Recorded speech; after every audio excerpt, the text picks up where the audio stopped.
Hi guys, welcome to our channel. நம்ம vlogல இன்றைக்கி என்ன பார்க்க போகிறோம்னு பார்த்தீங்கன்னா, நம்மளோட சாரீஸ் எல்லாம் எப்படி அழகாக அரேஞ்ச் பண்ணுறது அப்படின்னு தான்.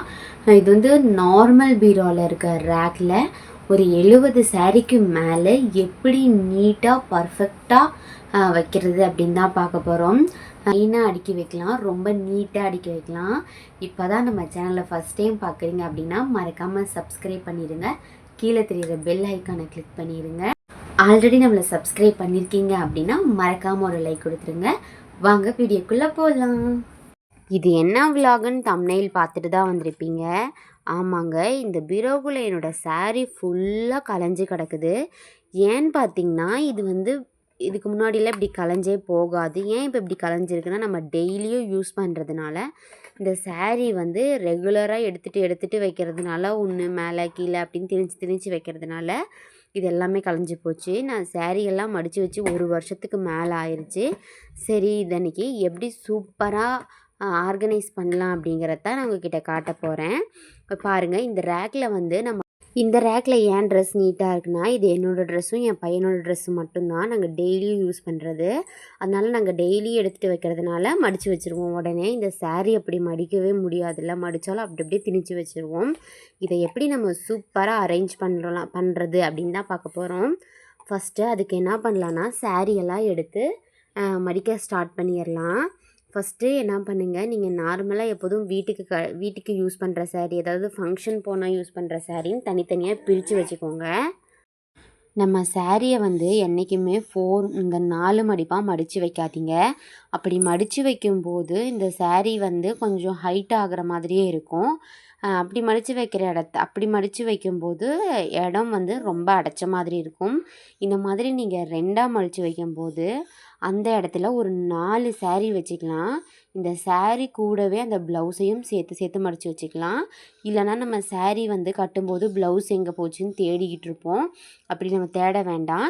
இந்த மாதிரி சாரீக்குள்ளேயே ப்ளவுஸை வச்சிட்டோம்னா டக்குன்னு நம்ம எடுத்து வியர் பண்ணிட்டு போகிறதுக்கு ரொம்ப ஈஸியாக இருக்கும்.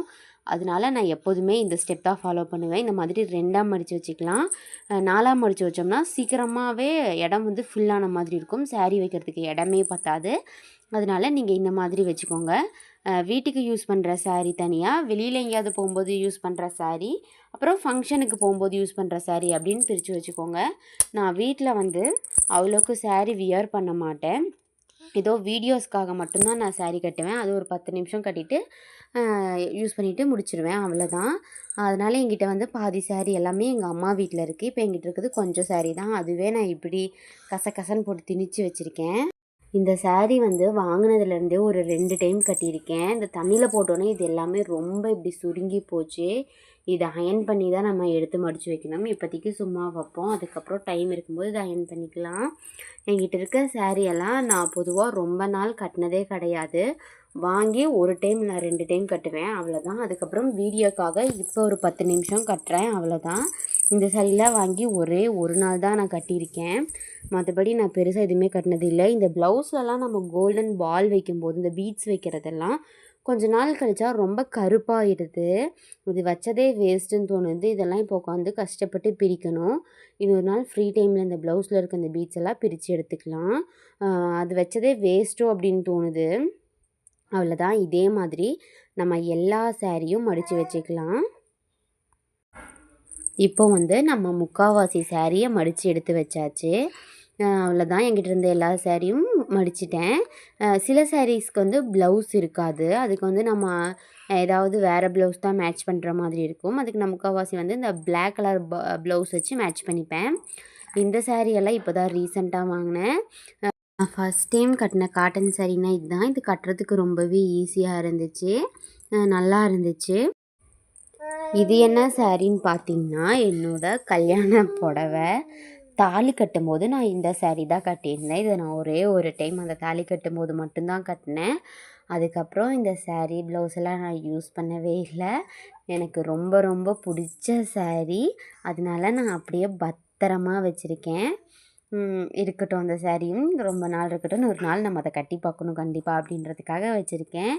இதுக்கப்புறம் நம்ம பட்டு சாரியெல்லாம் மடிக்க ஆரம்பிச்சிடலாம். இதுலேயுமே அப்படித்தான். இந்த ஸ்டோன் செயின் வச்சு ஸ்டிச் பண்ணோம். ஆனால் அதுவுமே கருத்து போயிடுச்சு. இந்த saree வந்து இன்னும் நான் ப்ளவுஸ் கூட ஸ்டிச்சே பண்ணலை. இது வாங்கி அப்படியே தான் இருக்குது. வேறு ப்ளவுஸ் வச்சு ஒரே ஒரு டைம் வீடியோக்காக மட்டும் இந்த saree வியர் பண்ணியிருந்தேன். நம்மளை ஃபாலோ பண்ணுற எல்லாருக்குமே தெரிஞ்சிருக்கும் இந்த சாரியை பற்றி. என் பையனோட மொட்டையடித்து காது குத்துற ஃபங்க்ஷனுக்காக இந்த saree வாங்கியிருந்தேன். இந்த சாரியெல்லாம் வாங்கி ரொம்ப ஒரு 3 வருஷம் கிட்ட ஆயிடுச்சு. இதுக்கெல்லாமே ப்ளவுஸ் இருக்குது. என்கிட்ட இருக்கிறதுலையே ரொம்ப ரொம்ப காஸ்ட்லியான சாரீனா இது ஒன்று தான். ஆனால் இது கட்டுறதுக்கும் கம்ஃபர்டபுளாகவே இருக்காது. இது வெயிட்டுமே பயங்கரமாக இருக்கும். இந்த சாரியை நான் அவளுக்கு வியர் பண்ணதே கிடையாது. ஒரே ஒரு டைம் தான் வியர் பண்ணியிருக்கேன். இந்த சாரீ, இந்த காஸ்ட்லியான சாரியை விட எனக்கு மற்ற சாரீஸ் தான் ரொம்ப பிடிக்கும். எனக்கு இது அவளுக்கு பிடிக்கவே பிடிக்காது. இதுவுமே என் கல்யாணத்துக்கு வாங்கினது தான் இந்த சாரீ. என்கிட்ட இருக்கிறதுலே காஸ்ட்லியான சாரீ இது மட்டும்தான். அப்புறம் இந்த சாரீ ரொம்ப ரொம்ப கட்டுறதுக்கு ஈஸியாக இருக்கும். ஃப்ளீட்டும் சூப்பராக நிற்கும். அந்த மாதிரி ஒரு சூப்பரான சாரீ. இந்த சாரீ நான் எதுக்கு வாங்கினேன்னு எனக்கும் தெரியாது. அது எதுக்கு இருக்குதுன்னு அதுக்கும் தெரியாது. இதை வாங்கி நான் ஒரே ஒரு டைம் தான் கட்டினேன். இது வந்து நல்லா அயர்ன் பண்ணதுக்கப்புறம் கட்டினா தான் கரெக்டாக நிற்கும். இல்லைன்னா இது கட்டும்போதே நம்மளுக்கு டென்ஷன் ஆயிரும். இந்த சாரீ இது வரைக்கும் நான் கட்டினதும் இல்லை. வாங்கி சும்மா அப்படியே தான் வச்சுருக்கேன். வாங்கி 6 மாதம் கிட்ட ஆயிடுச்சு. இதுக்கப்புறம் தான் ப்ளவுஸ் ஸ்டிச் பண்ணி போடவே ஆரம்பிக்கணும். இது வந்து என்கிட்ட இருக்கிறதுலே எனக்கு ரொம்ப பிடிச்ச சாரீ. ஆனால் இதோட ப்ளவுஸ் இது கிடையாதுங்க. இது வேறு சாரியோட ப்ளவுஸு நான் மிஸ்மேட்ச் பண்ணிக்கிட்டேன். ரொம்ப நல்லா இருந்துச்சு. இந்த சாரியோட ப்ளவுஸுமே நான் இன்னும் ஸ்டிச் பண்ணலை. ஓரம் மட்டும் அடித்து இதை நான் யூஸ் பண்ணிக்கிட்டேன். இது வந்து ஒரு வெப்சைட்லேருந்து வாங்கியிருந்தேன் இந்த ப்ளவுஸு. ஒரு 2 சாரீக்கு மேட்ச் பண்ணிக்கலாம் அப்படின்னு தான் வாங்கியிருந்தேன். ஆனால் அது ஒரு சாரீக்கு தான் மேட்ச் ஆச்சு. இந்த ஆரஞ்சு கலர் சாரீக்கு தான் இதை நான் மேட்ச் பண்ணிக்கிட்டேன். நல்லா இருந்துச்சு. ஆனால் ஒரே ஒரு டைம் தான் கட்டினேன். அந்த சாரீ ஹெவியாக இருக்கிறதுனால நான் கட்டுறதில்ல. அதனால் இந்த ப்ளவுஸும் வேஸ்ட்டாக போச்சு. அவ்வளோதான். என்கிட்ட இருந்த எல்லா சாரியும் நம்ம மடித்து வச்சாச்சு. என் பையனும் தூங்கி எந்திரிச்சிட்டான். அந்த சாரீ எல்லாமே நம்ம போய் அந்த ரேக்கில் வந்து அரேஞ்ச் பண்ணி வச்சிடலாம். அவ்வளோதான். நம்ம எல்லாத்தையும் மடிச்சதெல்லாம் அரேஞ்ச் பண்ணி வைக்க வேண்டியதான். பட்டு சாரீ வந்து நமக்கு அவ்வளோக்கு தேவைப்படாது. எப்பயாவது தான் ஃபங்க்ஷனுக்கு போட்டு போகிற மாதிரி இருக்கும். அதனால் அதை நான் ஒரு ஓரமாக கார்னரில் வச்சுக்கிறேன். இந்த மாதிரி இந்த மடிப்பு வெளியில் தெரிகிற மாதிரி வச்சிங்க அப்படின்னா நம்ம எடுக்கும்போது ரொம்ப ஈஸியாக இருக்கும். ஒரு லைனாக அப்படி வச்சுக்கோங்க. நீட்டாக வச்சுக்கோங்க.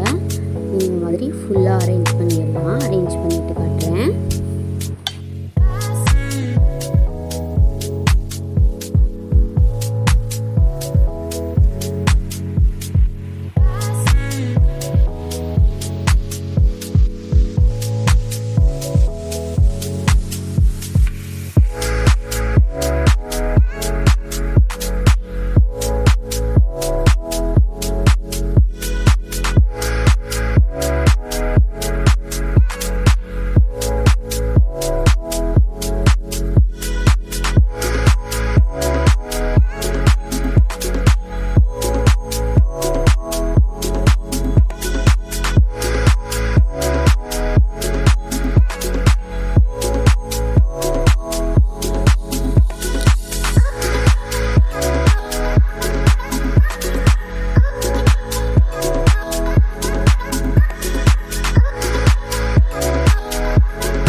நம்ம எல்லாத்தையும் சூப்பராக அரேஞ்ச் பண்ணியாச்சு. நாளைக்கு இன்னொரு வீடியோவில் பார்ப்போம்.